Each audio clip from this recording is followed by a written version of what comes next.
De primeira vista, a internet pode parecer uma terra sem lei, um lugar onde você pode fazer absolutamente qualquer coisa e só vai ser punido por isso se você der muito azar. Até porque existem várias pessoas que cometem crimes sérios na internet, porém nunca sofrem as consequências dos seus atos, e isso faz parecer que esse campo digital é realmente um poço de liberdade. Mas não é exatamente assim. Na verdade, existem sim regras na internet, mais especificamente um conjunto de regras que surgiu no 4chan inicialmente como um meme. Esse conjunto não se baseia em exatamente regulamentos ou normas que as pessoas devem seguir à risca. A realidade é que grande parte delas não são nada mais do que memes ou algumas observações sobre a cultura da internet. A mais famosa das regras é a regra 34, que afirma que se algo existe, também existe conteúdo mais 18 disso. Tem até um site onde você pesquisa literalmente qualquer coisa e ele tenta procurar alguma coisa adulta relacionada a isso.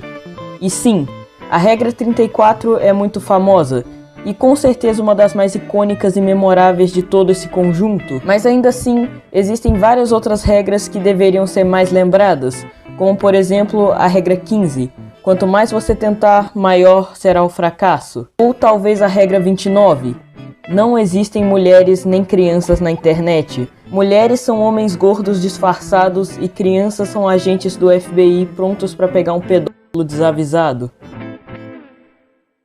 Ou principalmente a regra 6, anônimos podem ser monstros horríveis, insensíveis e que não se importam com porra nenhuma.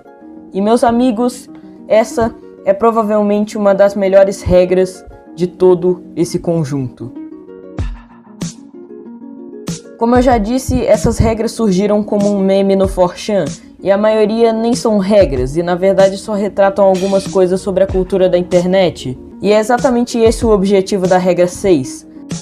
O 4chan é um dos fóruns mais famosos de todos, e por isso a maioria dos memes e outras coisas assim surgem de lá. Mas uma das maiores características pela qual o 4chan é conhecido é o fato de que lá todo mundo pode escolher ser anônimo e fazer postagens sem precisar criar uma conta. É justamente sobre essas pessoas que a regra 6 aborda. Os anônimos, não só do 4chan, como também da internet em geral. É só você criar uma conta em qualquer rede social e você vai perceber a quantidade de perfis fakes ou de pessoas que escondem seus próprios rostos e identidades. Eu mesmo, quando criei meu nome Orsay-sama, que pra quem não sabe vem de um nome de um museu da França, mas antes de eu usar esse nome no YouTube, eu usava um perfil do Twitter, que por acaso eu criei pra ser um fake do meu perfil original, e que servia justamente pra eu falar sobre coisas que eu queria com as pessoas que eu queria. Basicamente, eu era um anônimo. Na verdade, eu ainda sou, já que eu nunca cheguei a mostrar o rosto aqui no canal. E a regra afirma que os anônimos podem ser monstros sem nenhum tipo de compaixão, o que é uma verdade. O anonimato por si só pode até parecer algo bom. A timidez é um estado muito delicado do ser humano, onde você tem medo de socializar e acaba achando que tudo que você fizer é motivo de julgamentos negativos. E por isso acaba sendo difícil de se expressar e mostrar quem realmente você é. Mas é aí que entram os perfis anônimos, que as pessoas criam para poder serem quem elas quiserem, usando a internet como uma espécie de refúgio da vida real, criando uma zona de conforto para elas mesmas, já que na internet elas têm liberdade, mais especificamente liberdade de expressão, e é justamente por causa disso que entra à tona o outro lado do anonimato. A liberdade de expressão não só serve para as pessoas falarem coisas bonitinhas, elas também podem muito bem expressar ideias totalmente odiosas e, melhor ainda, essas pessoas podem até ser julgadas, mas no final as consequências ainda vão ser insignificantes se comparadas às da vida real, já que o anonimato acima de tudo preserva a sua identidade. Mas tudo bem, eu sei que pode parecer chato eu só aqui enrolando e falando sobre isso. É muito mais efetivo falar sobre uma coisa quando você tem, além de argumentos, provas. E é isso que eu vou te contar. Um caso que prova a natureza do anonimato. Bom, antes de entender o que aconteceu, primeiro você precisa entender onde e como aconteceu. E começando a história pelo começo, a gente chega no canal da BBC.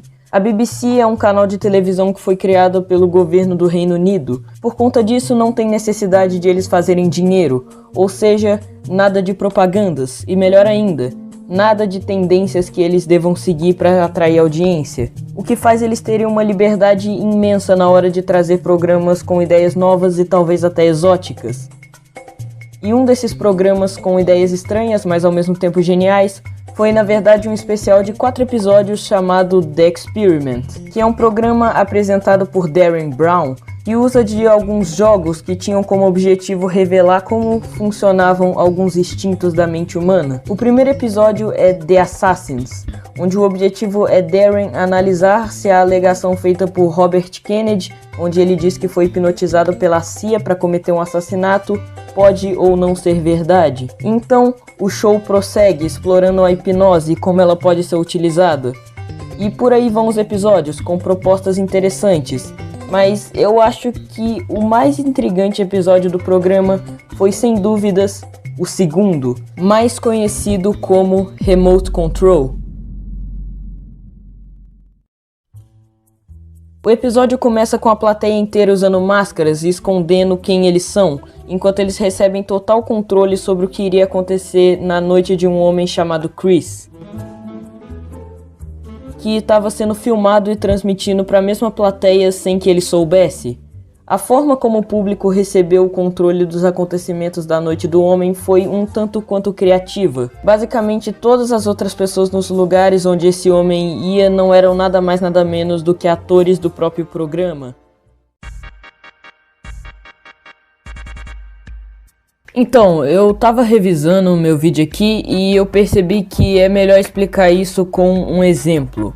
E um bom exemplo para citar aqui é o filme de 1998 chamado O Show de Truman. Nesse filme, o Truman, que no caso é interpretado pelo Jim Carrey, é um cara que vive numa cidade totalmente falsa, onde ele é filmado 24 horas por dia e a sua vida é transmitida na televisão, como se fosse uma série, sendo um reality show no sentido mais literal da expressão. E é mais ou menos isso que estavam fazendo com o Chris. Mas, diferente do Truman, a vida inteira dele não era falsa completamente. A vida dele seria falsa, mas só por uma noite.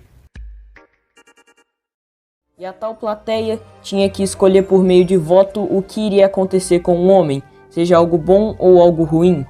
E eu acho que é mais do que esperado que na grande maioria das vezes o maior número de votos sempre foi pro pior destino possível para a noite daquele homem. E eu não tô falando de coisas bobinhas, eu tô falando de coisas sérias, como o fato do público ter em sua maioria votado para que o Chris fosse acusado falsamente de cometer um assédio. Excuse me.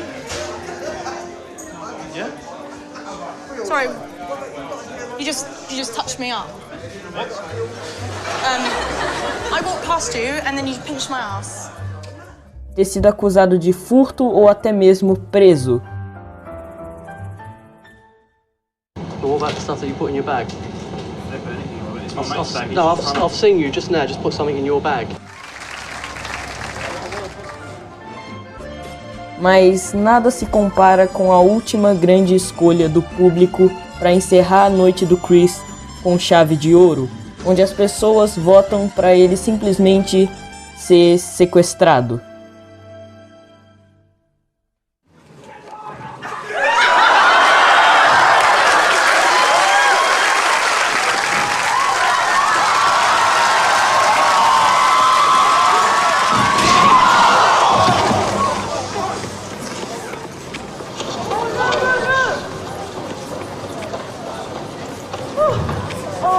Hang on a second. Hang on, can we hold it? Can we lose?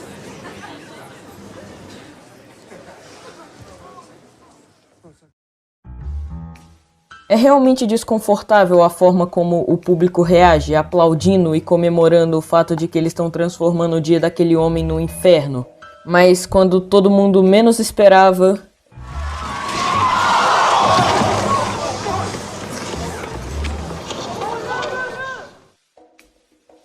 Essa última cena pode parecer muito séria, faz parecer que o show deu totalmente errado e que na tentativa de criar entretenimento, a BBC acabou atropelando um homem sem querer, mas na verdade não foi isso que aconteceu. A última cena foi pré-gravada porque nos bastidores as pessoas já sabiam que o público escolheria aquela opção, e a pessoa atropelada na verdade era um dublê do próprio Chris. Como tá a situação do dublê hoje em dia, eu não faço a mínima ideia, mas o importante é que o Chris está bem. Depois dessa noite com baixos e só baixos mesmo, ele recebeu uma carta explicando tudo o que aconteceu. E ainda recebeu um presente, que era uma televisão, que por acaso deveria ter sido uma das coisas que o público iria votar, mas acabaram não votando por motivos óbvios.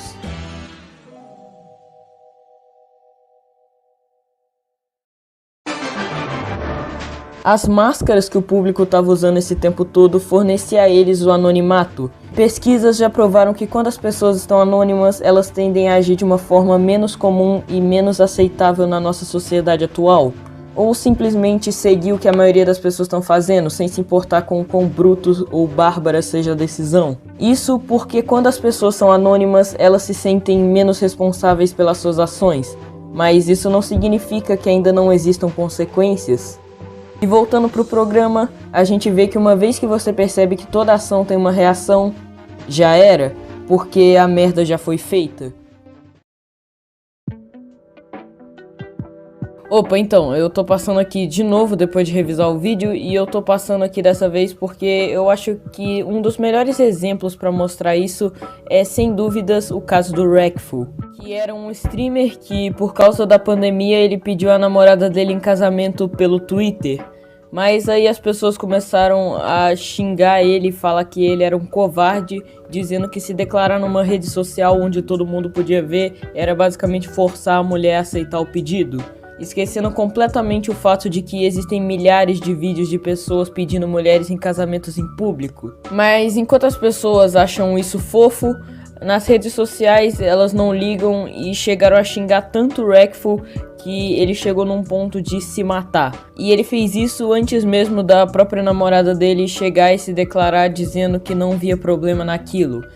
E isso é uma grande demonstração da natureza dos juízes da internet, que acham que podem julgar qualquer um, já que no final a imagem deles não está vinculada a nada ali. E caso o seu post tenha feito alguém tirar a própria vida, não importa. As pessoas só apagaram as respostas ao tweet e fingiram que nada aconteceu. E a mesma filosofia se aplicou para um caso de um canal chamado Shirley Curry, que era basicamente o canal de uma tiazinha que fazia umas gameplays de Skyrim, que por algum motivo ela começou a tomar muito hate por isso, ao ponto de ela desistir do canal, e as pessoas começaram a sentir dó disso, e por isso foram pedir desculpas, mas naquele ponto já não adiantava. Ela já tinha até gravado um vídeo dizendo que não ia voltar pra internet, o que é irônico, tendo em vista que ela voltou, mas se a gente considerar a situação antes disso, não adiantava nada pedir desculpas. Naquele ponto eles já tinham feito ela sair do YouTube e pedir desculpas por isso simplesmente não surtir efeito. Simplesmente não dá pra mudar o que já tá feito. Depois do Chris ser aparentemente atropelado e antes de Darren Brown contar aos telespectadores toda a verdade, mesmo com máscaras você ainda consegue perceber a forma como o público tá assustado. Todos estão surpresos e muito provavelmente repensando as suas ações. As pessoas começam a voltar para a realidade e perceber as atrocidades que as mesmas estavam fazendo, mesmo sabendo que alguns minutos atrás elas nem mesmo se importavam. E isso me lembra de outra regra da internet, a regra 20. Nada é para ser levado a sério. O fato das pessoas esquecerem que suas ações têm consequências no anonimato acaba resultando que elas não levam nada do que acontece ao redor delas a sério. Mas quando realmente as respostas das suas escolhas acabam batendo na porta, você volta à realidade e percebe que a regra 20 provavelmente tem uma grande ligação com a regra 6. Talvez o motivo da existência da regra 6 seja a própria regra 20. Talvez se as pessoas levassem as coisas mais a sérios, dependendo da situação obviamente, os anônimos não seriam monstros horríveis e insensíveis que não se importam com porra nenhuma.